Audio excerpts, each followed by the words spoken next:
Comme j'ai dit, c'est pire que la prostitution. Un Mac, il charge pas sa pute 75%. Ça existe pas. Aujourd'hui, j'ai le plaisir de vous faire découvrir l'un des artistes français les mieux payés au monde. Une valeur estimée à beaucoup de millions d'euros. Booba, de son vrai nom Yafa Eli, est un rappeur et entrepreneur d'origine sénégalaise et français. Il est né le 9 décembre 1976 à Boulogne-Billancourt, dans la banlieue parisienne. Les origines familiales sont mixtes et aujourd'hui, je vais vous partager 10 conseils du rappeur Booba. C'est parti.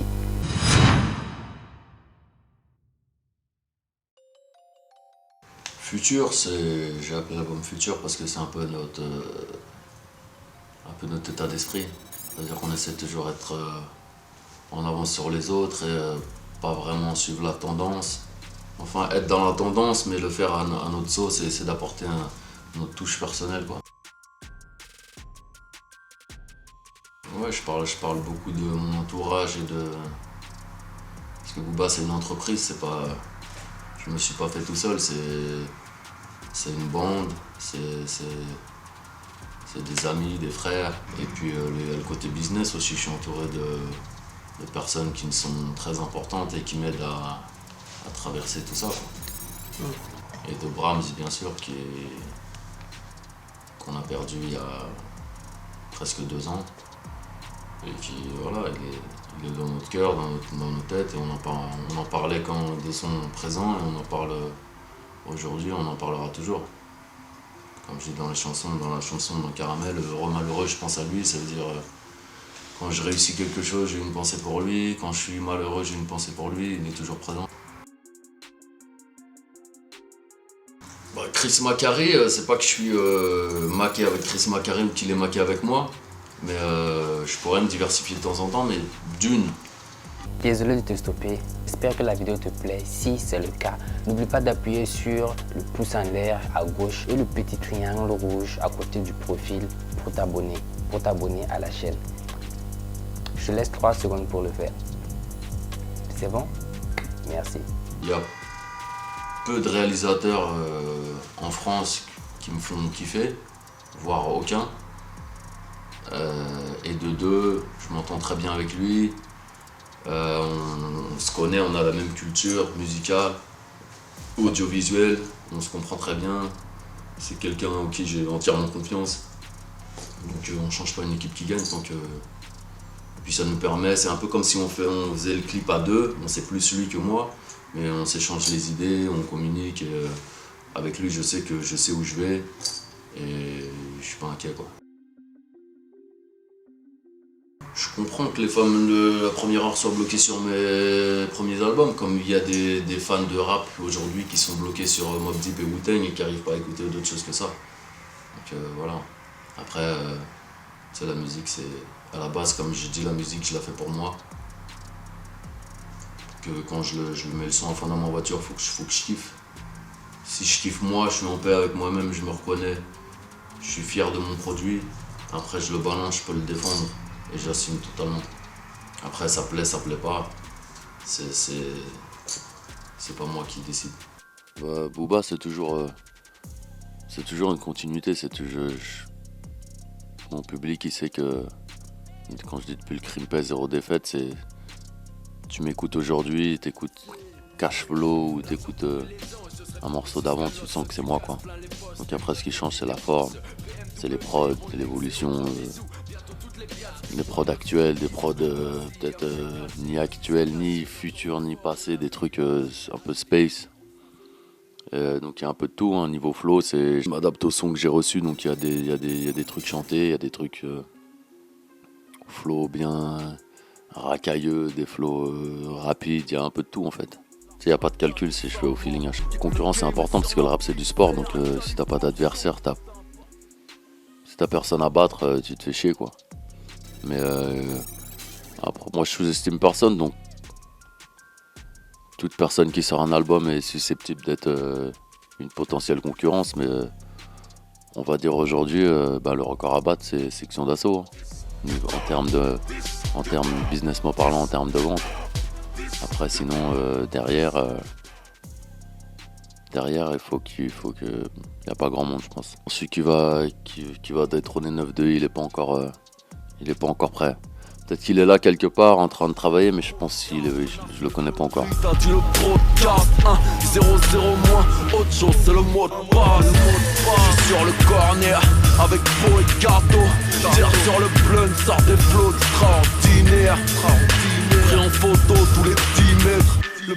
Bon, Internet, ça pénalise toujours les ventes.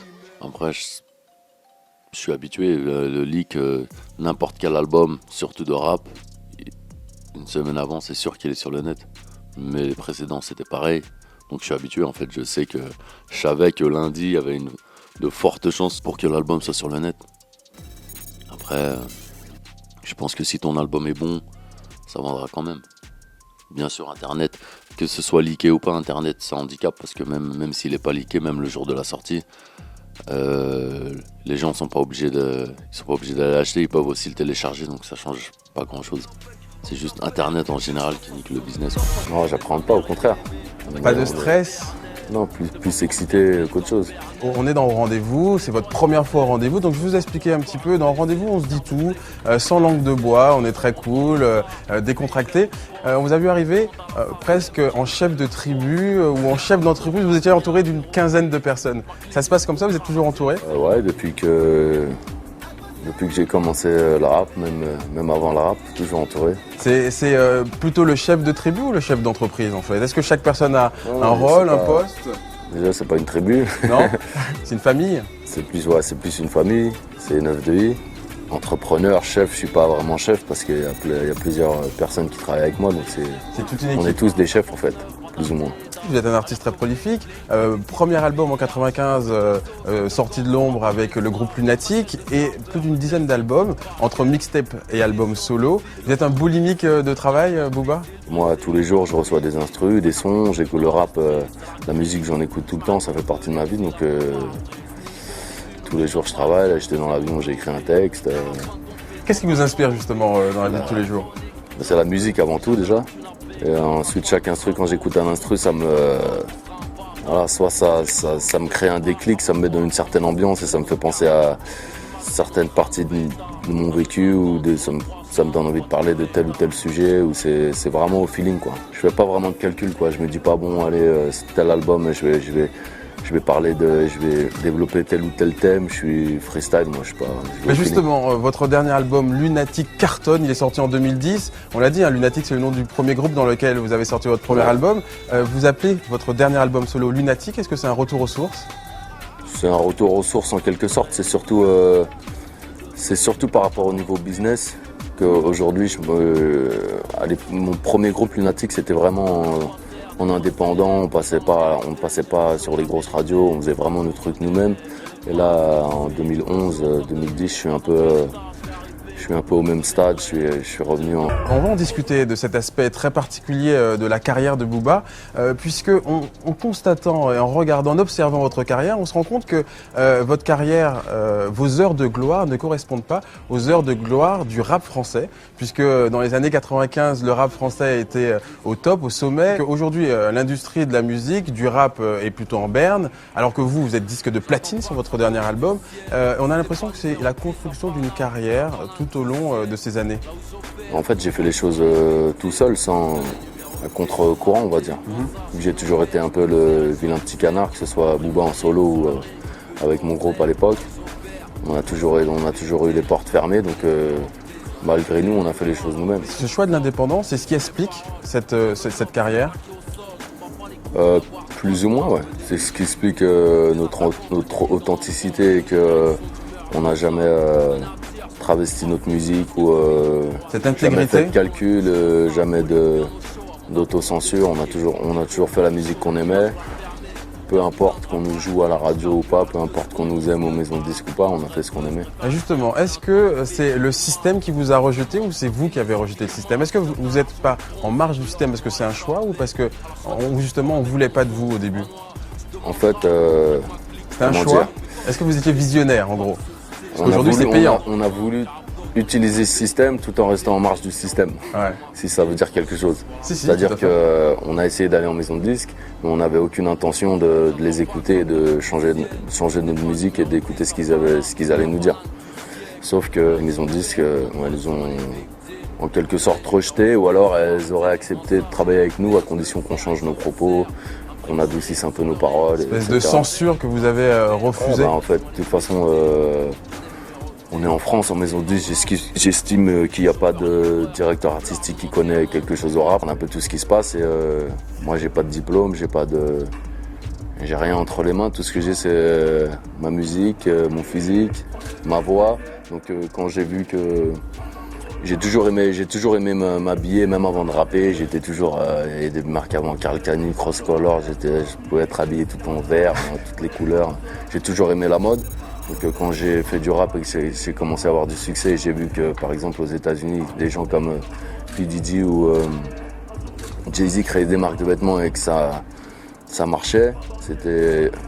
Quand j'ai vu ça, je me suis dit que c'était quelque chose de faisable et que je pouvais accomplir ça pareil en France. Donc je me suis dit pourquoi ne pas essayer vu que j'aime les vêtements, la mode, pourquoi ne pas essayer de monter ma propre marque de vêtements.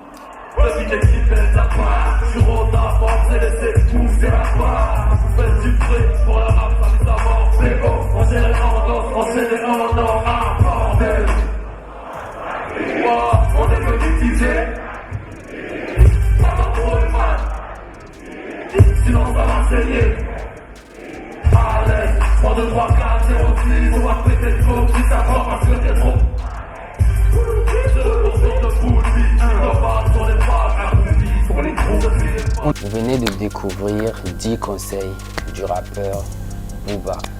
Nous sommes à la fin de la vidéo et pour ceux qui veulent avoir plus de conseils de Booba, vous avez le lien juste en bas en description. Au revoir.